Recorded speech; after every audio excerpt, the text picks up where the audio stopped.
Улсын хурлын чуулганы баасан гарагийн үдээс хойш хуралдаан засгийн газрын цагаар үргэлжилж Монгол Улсын ерөнхий сайд Норвын Алтуйг 2013 оны ерөнхий сайдын багцад хуваарлагдсан 50 тэрбум төгрөгийг ямар ажил зарцуулсан тухай тайлангаа тавилаа. Автоеврын үндэсний төв төрийн өмчт үйлдвэрийн газрынхан баасан гараг сэтгүүлчдтэй зангаагүй уулзалт хийлээ.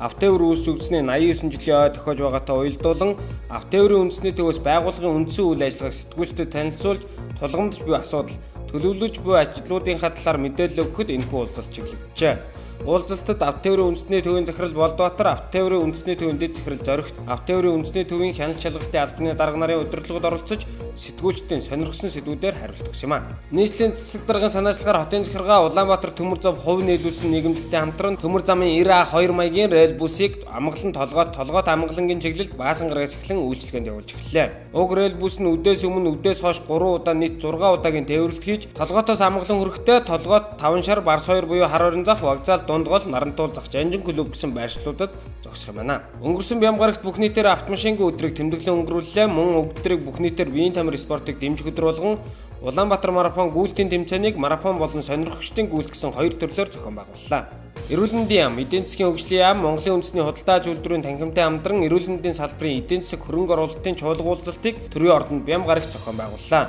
Чуулга уулзалтад эрүүл мэндийн сайд удвал улсын хурлын гишүүн Монголын үндэсний худалдаа аж үйлдвэрийн танхимын дарга Дэмбэрэл, улсын хурлын дэд дарга Цог, улсын хурлын гишүүн Батцэрэг Цолмон, эдийн засгийн хөгжлийн дэд сайд Чулуунбат, эрүүл мэндийн дэд сайд Амарсанаа, эрүүл мэндийн яамны төрийн нарийн бичгийн дарга Эрдэнэт, Азийн хөгжлийн банк, дэлхийн эрүүл мэндийн байгууллага, нэгдсэн үндэсний байгууллагын хүн амын сан болоод гадаад дотоодын нийт 600 төлөөлөгч болцлоо.